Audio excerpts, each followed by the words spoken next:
Hey guys, Brian Altano here with Caleb Lawson. What's up, guys? The IGN video team. And today we're checking out Shadows of the Damned, which is a new collaboration between crazy game maker Suda51 and Shinji Mikami. Suda was responsible for such independent hits as No More Heroes and Killer 7, and Shinji Mikami is most known for working on the Resident Evil franchise. Yep, he actually directed and produced the first Resident Evil, and directed Resident Evil 4 as well. Directed last year's Vanquish. But Mikami is the producer on this project. Suda is the executive director. Game's actually directed by Massimo Guarini. So as you can see here, the loading screen to navigate between stages is very reminiscent of Super Ghouls and Ghosts or Ghosts and Goblins and any of those old Capcom games. And Suda's known for being referential in his games. Yes. I think, there's a reason that he gets compared to Tarantino a lot. I think Tarantino, what he does for film, all of his films are really referential, referencing other films. Yep. Also, there's that grindhouse aesthetic. I think Suda's games sort of do a very similar thing. It's a great mix of action and humor, and you can kind of see where he pulls his influences from, and Shadows of the Damned is no different in that regard. The one person we didn't mention so far is Akira Yamaoka, the composer of all the music for the Silent Hill franchise. He also composed the music for this game. Which is very important because this game's soundtrack is fantastic. Yeah, it's pretty rad. We actually were lucky enough to see Akira Yamaoka live in concert with his band perform some of the songs from Shadows of the Damned. And dude can shred. You'd be surprised. So this is the main character and his sidekick. What can you tell me about these guys, Caleb? Well, this is Garcia Hotspur, is the main character that you play as, and his sidekick Johnson. Johnson's a former demon. He's now just kind of a floating skull. He also turns into your gun. Your gun is your Johnson. I think that sort of shows you where the mindset is here.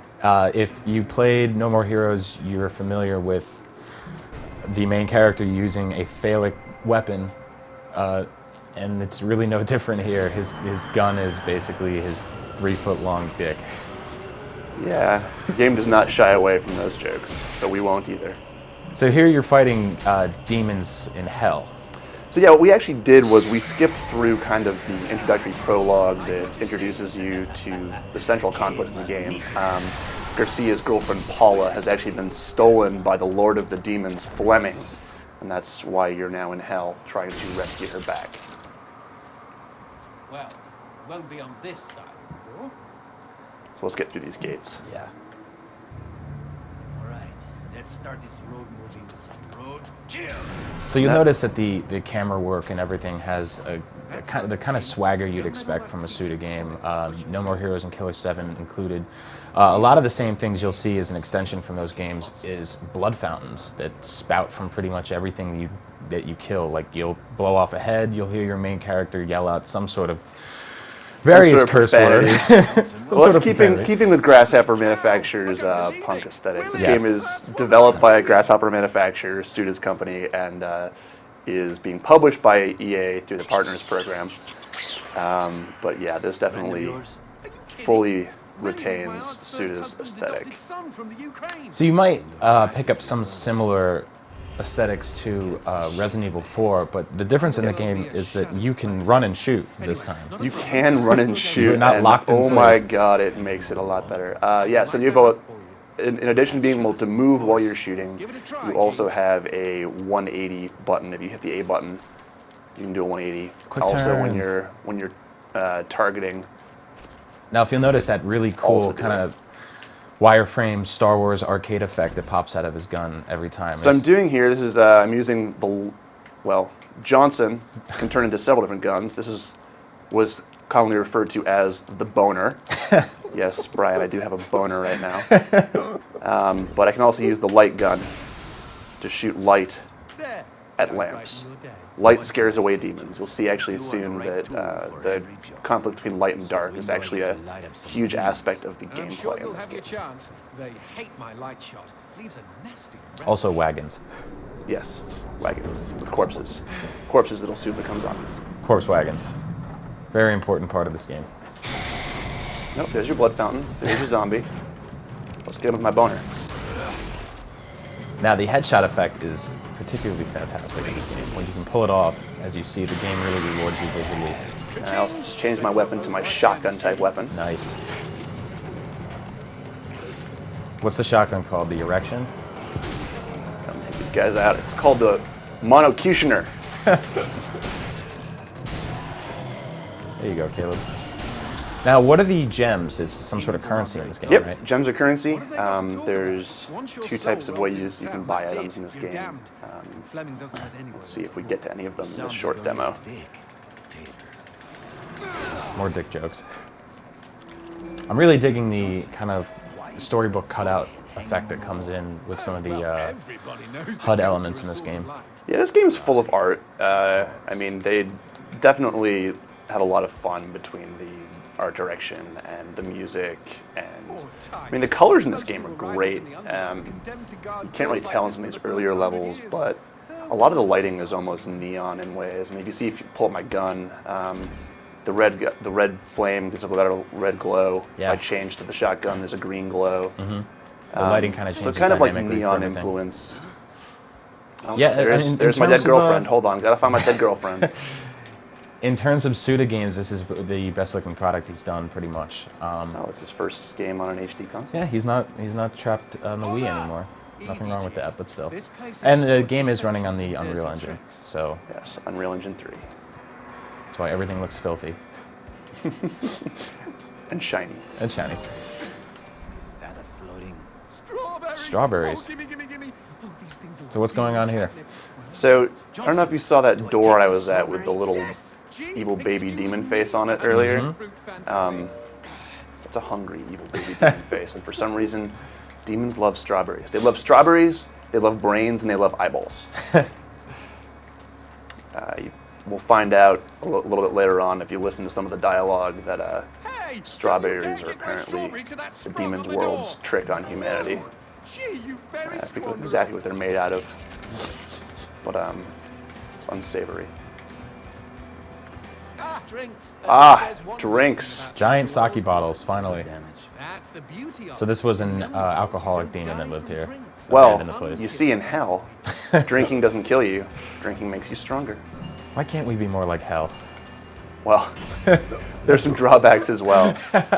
It's, you know, So- always being chased by demons. So drinking is basically your health system in this game. Yeah, you see my health bar down on the right side, Yeah. lower right, I have a little bottle next to it. That's my sake bottle. I have sake, and then this wheel here I can get other drinks, including absinthe and tequila. ¿Qué es esta Wow. mierda? Okay. Okay, he is right. Don't want to go in there. I was afraid of this. What? All Why right, is now it suddenly here, getting dark? it's This going to isn't introduce the ordinary darkness If you mechanic, stay in it too long, which it'll is actually a suck the life out of huge you. part of the gameplay. When you're in darkness, your life slowly drains. Also, enemies cannot be harmed. The only way to get rid of the darkness is by bringing light into the environment using your light shot. You just shoot the goat heads, shoot barrels of light. There are multiple ways to do it. Some demon hunter There weren't eyes. any enemies in that Just little bit of darkness, but fuck a we'll horse see in a to a bit how locked that can door. affect combat as well. So as you can see, there's a bit of pressure to that because your life bar was draining incredibly rapidly. So had you not pulled that off quick enough, you'd be dead. Yep. Is that you? I can't see for shit. If only there was some way to And what's interesting about the gameplay is that it really does feel to me like a Mikami game, even though he didn't direct it. You know, the camera angle is similar to what we saw in Resident Evil 4, but it's less the shooting mechanics and more just the way everything's designed. There's some great boss battles, kind of some real old school game design. Difficult bosses with weak points that you have to uncover. They have patterns, but you know, it sort of overwhelms you with the amount of things happening on screen at once. Chingada madre, not A lot of again. fun. All right, here comes the darkness This again. time there's no goat to save us. And there's no goat to save us. Quick, the door. So I do love that even though all this crazy stuff's happening, the game still has an inherent sense of humor at all times. At all times. Never lets up. Oh, much better. Alright. No darkness, and dare I say it, no demons. So I don't know if you've started to see this yet, but sort of the way that the darkness will come and try to swallow you up and the way that the bits of light are peppered around the environment can lead to some kind of cool environment puzzles. All right, see this enemy is covered in darkness. I have to attack him with Johnson in torch form in order to get the darkness off of him, and then I can shoot him. Nice. The Johnson attack, hit the B button. More So we switch to my boner and go for the headshots. Well done. Thank you. There's the goat head, out the window. Ah, yes. Go heads out the window to get rid of that darkness.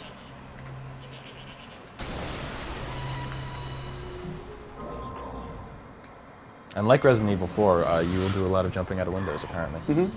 Also, so far, the environments have been kind of linear. You haven't seen much exploration off of the kind of the main path. The game definitely keeps you moving forward, but the further you progress, the environments definitely do open up a bit more. There are multiple paths. You're not just always moving from point A to point B. So I do like how it's a very dreamlike world. You never really know what's going to be happening in the next door. Well, yeah, we were just saying earlier, it's interesting that EA is releasing this and Alice at the same time, because this really seems like such an Alice in Wonderland type of story in a way. Yeah, they have Hold on, my health's dwindling. I gotta drink. Left bumper. Drink again. Lets me drink. Let's bring some light to this situation. Scare away some demons.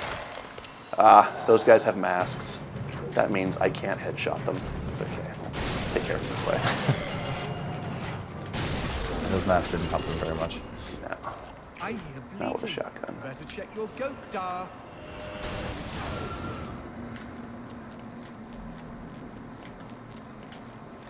All right. What the fuck is that? Let's go with big and So this looks to hopefully be like a fallen boss. Yeah, the scale of enemies in this game will also sort of surprise you. So far, we've only seen human-sized enemies.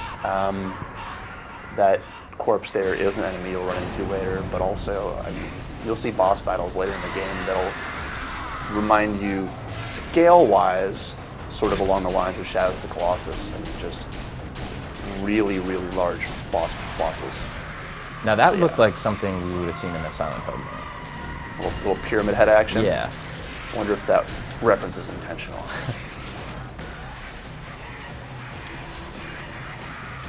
I really love what these guys are doing.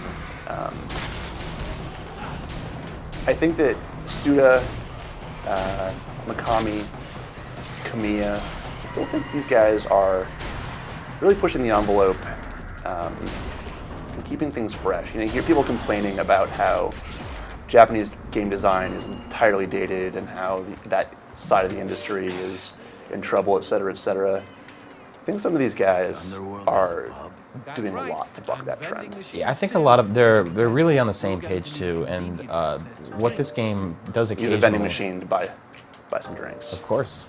I wish we had alcohol vending machines. Absinthe vending machines. In hell. Yeah, man, your liver wouldn't last very long. We gotta go to E3 next week. Gotta survive until then.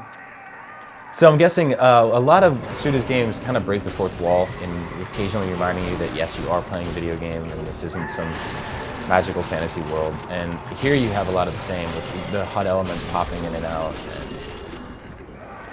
Yeah, I mean, it's sort of back what we were saying earlier about it being sort of referential, referencing other video games, referencing the fact that it is a video game. Sort of in the same way that Tarantino's films reference the fact that they are films. Right. Yeah, I mean, you're dealing with dark subject matter, but it's never anything that takes itself way too seriously. So the red gems allow me to upgrade. I'm going to upgrade my health a little bit. That's always a good thing to do. And I'm also going to upload my reload speed on my monocutioner there. Fast reloading shotgun in this game is actually an awesome thing to have. Strawberries. Do you eat eyeballs? So it does kind of feel like the upgrade system in Resident Evil, minus the creepy shopkeeper. Yeah. Well, you haven't met the creepy shopkeeper yet. This game has its own creepy shopkeeper. Excellent. Alright, now we're actually nearing the end of the demo of what we're going to show you today. This room you'll see, you pick up hearts, human hearts, to keep you alive. But this is actually the last room of the demo we're going to show you today. Game comes out, what, a couple weeks now, Brian? Yep. I know I'm excited to keep playing it. Me too. Yeah, man, we gotta get you some hands-on time with it. I know. I gotta steal it from you. All right, steal the controller here. I'll hand the controller over to you. All right, thanks, guys. Oh, it's over. Stay tuned to IGN for more on Shadows of the Damned. And, yeah. Enjoy. We'll have some cool stuff for you soon. Yes, look out for it. All right, thanks. See you guys.